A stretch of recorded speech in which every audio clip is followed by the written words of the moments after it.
भविष्य पुराण में लिखा है कि अगर हम मंदिर के द्वार पर घर के चौखट के एकदम सामने चप्पल उतार देते हैं, 7 बार दिन भर में से, कितनी बार? 7 बार विष्णु पुराण कहती है ऐसा कोई दिन नहीं होता जिस दिन दरवाजे पर 7 बार लक्ष्मी आकर खड़ी नहीं होती हो। कल एक कथा कही थी आपको कि प्रत्येक मनुष्य के भाग्य में सुख लिखा है, केवल मंथन करना। भविष्य पुराण कहती है 7 बार लक्ष्मी प्रत्येक मनुष्य के दरवाजे पर जाकर खड़ी होती है, पर द्वार पर चप्पल पड़ी होने के कारणवश वो लौट कर चली जाती है। बहुत ध्यान दीजिएगा महाराज, थोड़ा सा आपको बुरा लगेगा, लग जाए, पर शिव पुराण है, जीवन संवार देगी तो अच्छी बात है,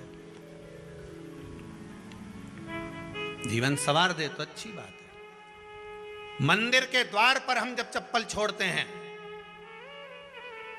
जिस मंदिर की चौखट पर चप्पल छोड़ी है, आप जितनी देर आराधना में लगे रहते हैं उतनी देर तक आपकी चप्पल पर जितने लोग लांग कर जाते हैं, जितने लोग लांग कर प्रवेश करते हैं, उसका भी दुख आपके भाग्य में आता चले जाता है। ध्यान दीजिएगा जरा, चप्पल का भविष्य पुराण में पढ़िएगा कवि की पादुका का महत्व क्या है, पादुका किस ओर उतारना चाहिए, पादुका को कहाँ रखना चाहिए, किस जगह पर बुआरी झाड़ू को रखना चाहिए, किस जगह पर चलनी को रखना चाहिए, सुई उस सुई को जिस हाल में सब बैठते हैं उस हाल में क्यों रखा जाता है? सुई तो इतनी सी है, पर जिस हाल में सब बैठते हैं उस हाल में ना तो झाड़ू रखते हैं, उस हाल में ना चलनी रखते हैं। भैया क्यों नहीं रखते?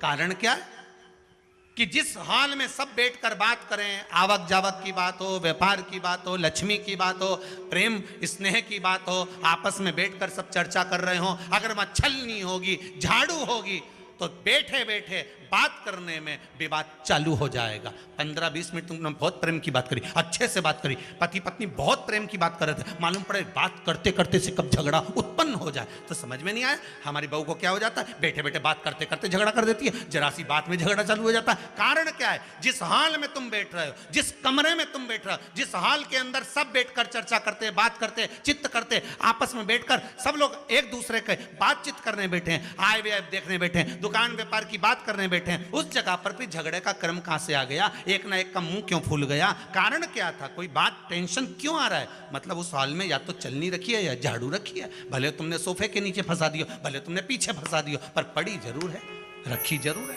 कहीं ना कहीं पड़ी होगी। क्यों कहते हैं कि जिस हाल में आप बैठ रहे हो, जहां पर आप संपदा की बात कर रहे हो, दौलत की बात कर रहे हो, व्यापार की बात कर रहे हो, व्यवसाय की बात कर रहे हो, उस हाल में अगर कहीं कैलेंडर टंगा हो, कोई सामान ऐसा रखा हो, कोई पर्दा ऐसा लगा हो, कोई चीज ऐसी लगी हो, तो उसमें एक सुई उसमें रख दीजिए। क्यों कहते हैं? हमारे यहां दूल्हा भी जाता है ना, तो उसका जो साफा बनता है या जूता उसको पहनाते, उस तक में पिन टच करके भेज देते हैं। बोलो सही है कि गलत है? दूल्हा तोरण लगाने जा रहा है, दूल्हा तोरण देने जा रहा है, तो उसके जूते में भी पिन घुसेड़ कर भेजते हैं, पिन लगाकर भेजते हैं, उसके साफे में पिन लगाकर भेजते हैं। एक भले सुई नहीं लगाएंगे तो आल पिन लगाकर भेज देंगे। क्यों भेजते हैं? उसका कारण क्या? कि लक्ष्मी को लेने जा रहा, संपदा लेने जा रहा, और जिसको वो ब्याह करने जा रहा है उसका संबंध सुई और धागे के संबंध जैसा हमेशा सिला हुआ होना चाहिए, उधेड़ा ना जाए, कैंची जैसा कटा हुआ नहीं होना चाहिए। एक एक प्रमाण को जरा देखो तो।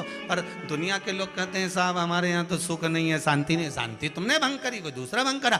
चप्पल उतार दी दरवाजे पर, मंदिर के द्वार पर। हम तो यहाँ तक कहेंगे पशुपति व्रत करने जा रहे हो, पशुपति व्रत को धारण करने जा रहे हो, एक सोमवार मत पहनो चप्पल, जब मंदिर जा रहे हो तब दिन भर पहनो, मंदिर जाओ मत पहनो।